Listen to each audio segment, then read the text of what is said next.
الله أكبر الله أكبر الله أكبر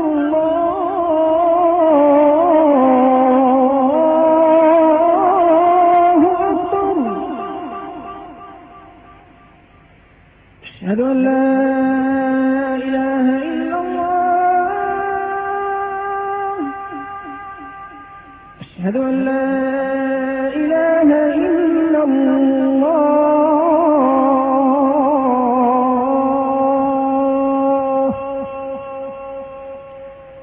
أشهد أن محمدا رسول الله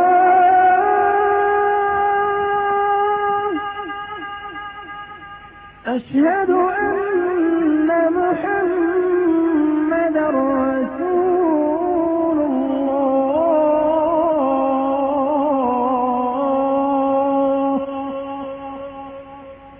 حي على الصلاة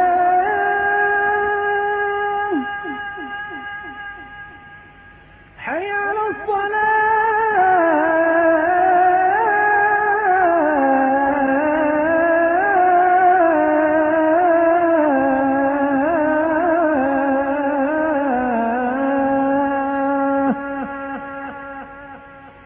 حي على الفلاح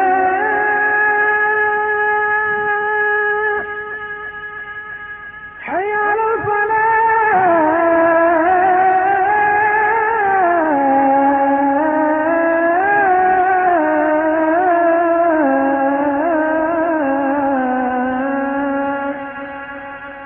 الله أكبر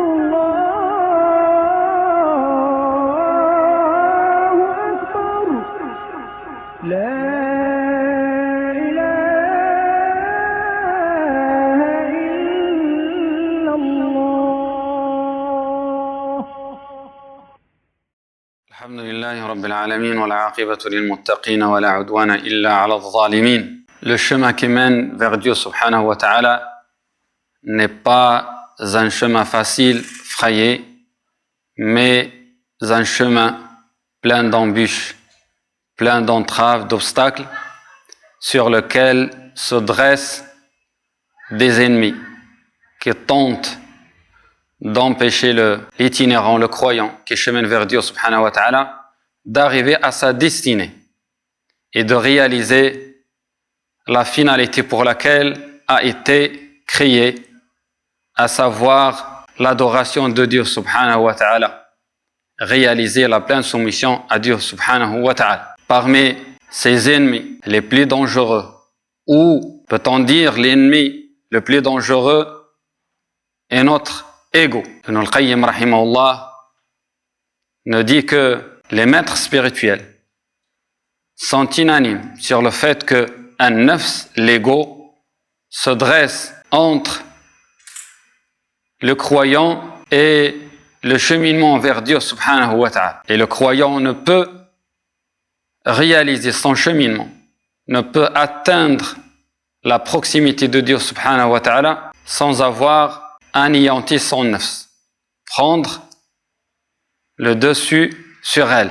Dieu subhanahu wa ta'ala nous dit que a certes réussi celui qui la purifie et a certes perdu celui qui la corrompt. Dieu subhanahu wa ta'ala a juré 11 fois avant d'affirmer cette vérité.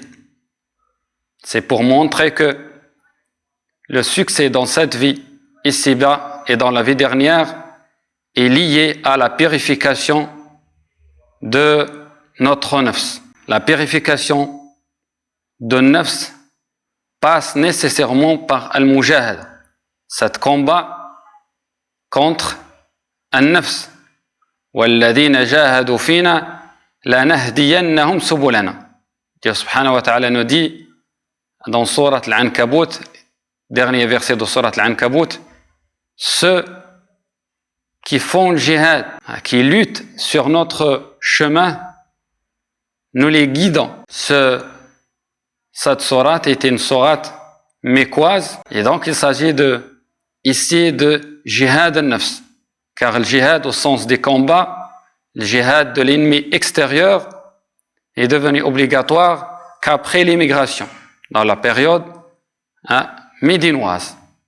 Donc il est question ici, le djihad ici dans ce verset, il s'agit de djihad al-nafs, le combat que doit mener le croyant contre son nafs.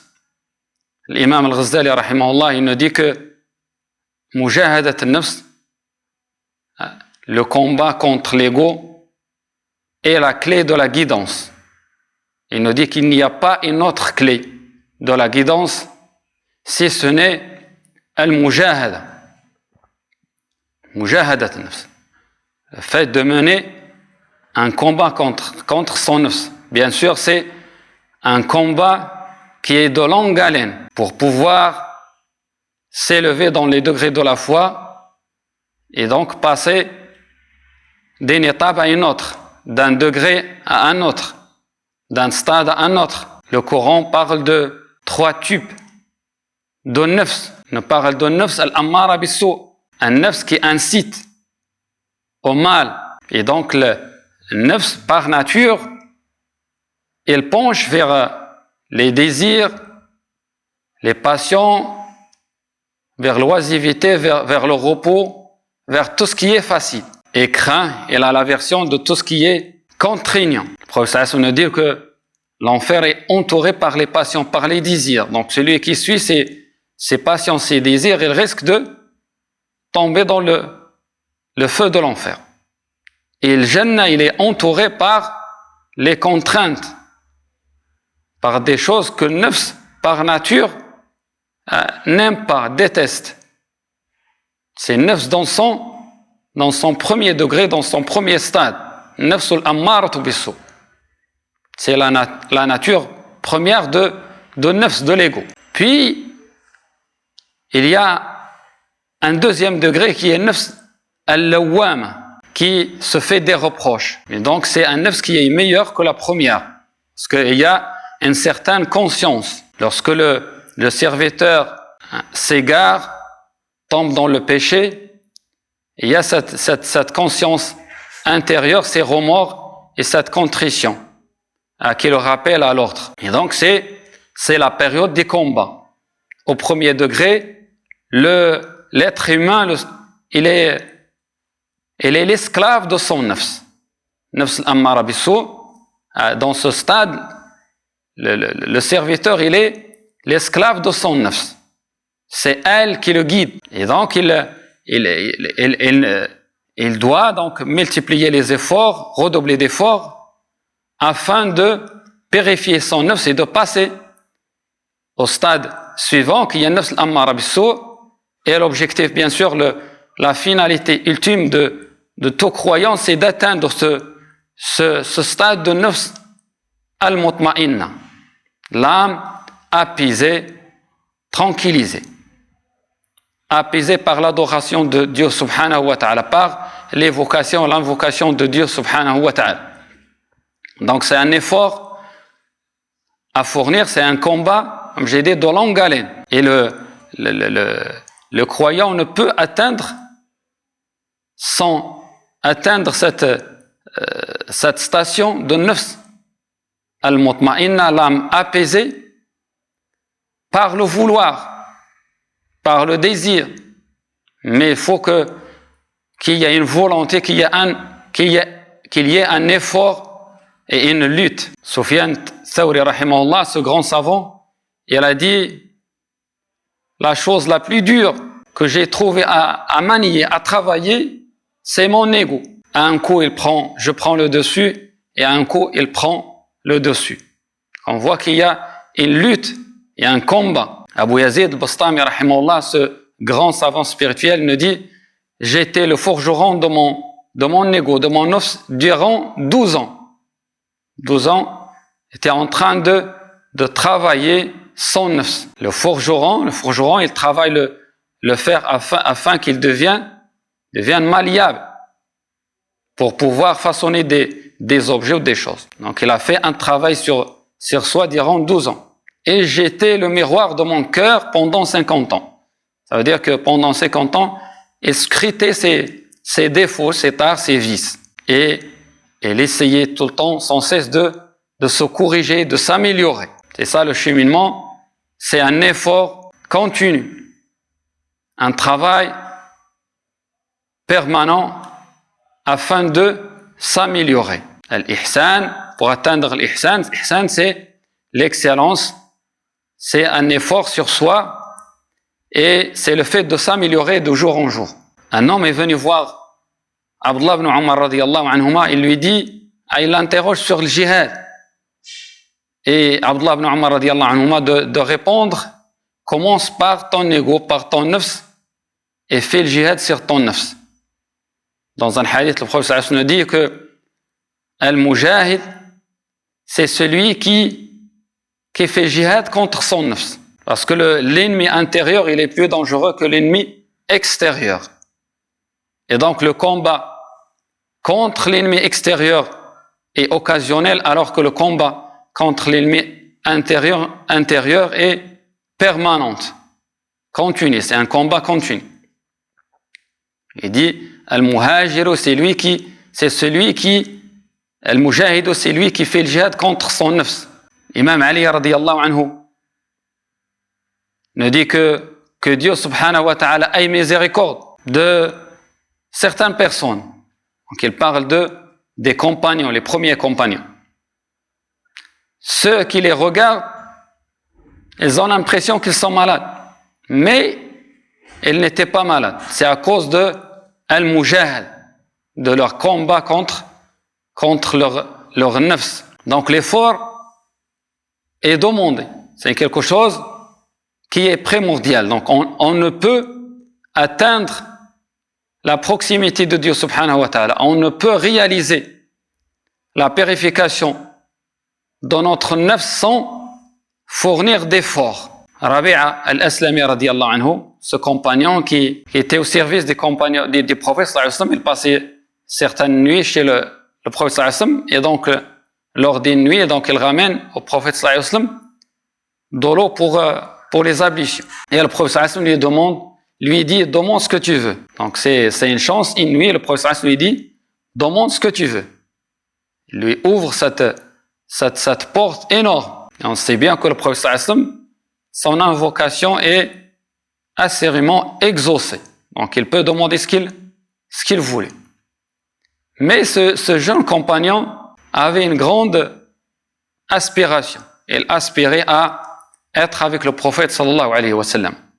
Il dit à Rasulullah, tout ce que je veux, c'est être avec toi. Je demande ta compagnie dans le paradis. Et le prophète sallallahu alayhi wa sallam dit, est-ce que tu as une autre demande? Est-ce que tu veux autre chose? Il dit à Rasulullah, au messager de Dieu, que ça. Il ne demande rien de ce bas monde. Et donc le prophète sallallahu alayhi wa sallam lui dit, aide-moi contre ton nafs par la multiplication de soujoud. Fais beaucoup de prières.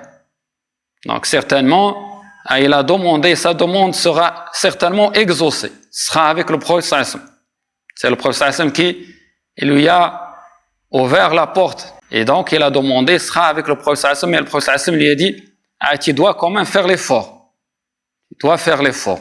Donc, un nafs, si le croyant n'arrive pas à la dompter, à la brider par la bride de taqwa, de la crainte référentielle, il sera son esclave. Sallallahu subhanahu wa ta'ala an yaj'alana min alladhina yastami'una al-qawla fayattabi'una ahsana ulaika alladhina hadahum Allah wa ulaika hum ulul albab. Sallallahu subhanahu wa ta'ala an yaghfira lana dhunubana wa an yatajawaza an taqsirina وأن يعتق رقابنا في هذا الشهر المبارك. اللهم إنك عفو تحب العفو فاعف عنا. اللهم إنك عفو تحب العفو فاعف عنا. اللهم إنك عفو تحب العفو فاعف عنا.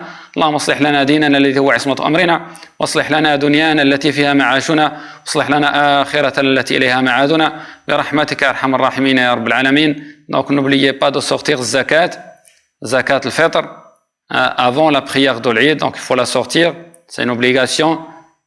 Donc pensez à la sortir, et on peut la sortir dès maintenant, donc il n'y a pas de souci. Et donc comme vous le savez tous, donc on passe un Ramadan exceptionnel dans des circonstances exceptionnelles, donc on ne pourra pas malheureusement accomplir l'Eid ensemble, donc dans les mosquées ou dans les salles dans lesquelles on prie l'Eid d'habitude. Donc on peut donc le faire l'Eid donc chez soi. Donc il ne faut pas donc rater cette occasion, et donc l'ajr, donc le bénéfice de Salat l'Eid, donc chacun il peut accomplir donc Salat l'Eid chez lui avec sa famille. Donc c'est 2 rak'at, c'est comme Salat l'Eid, bien sûr sans serment. On accomplit Salat l'Eid, on fait 2 rak'at avec 7 takbirat dans la première rak'at et 6 takbirat dans la deuxième rak'at, comme la prière qu'on fait d'habitude dans Salat l'Eid. Sallallahu subhanahu wa ta'ala yataqabbala minna wa an yu'idana ila buyutihi salimin ghanimin innahu waliyyu dhalika wal qadiru alayhi. Subhana rabbika rabbil izzati amma yasifun wa salamun alal mursalin walhamdulillahi rabbil alamin.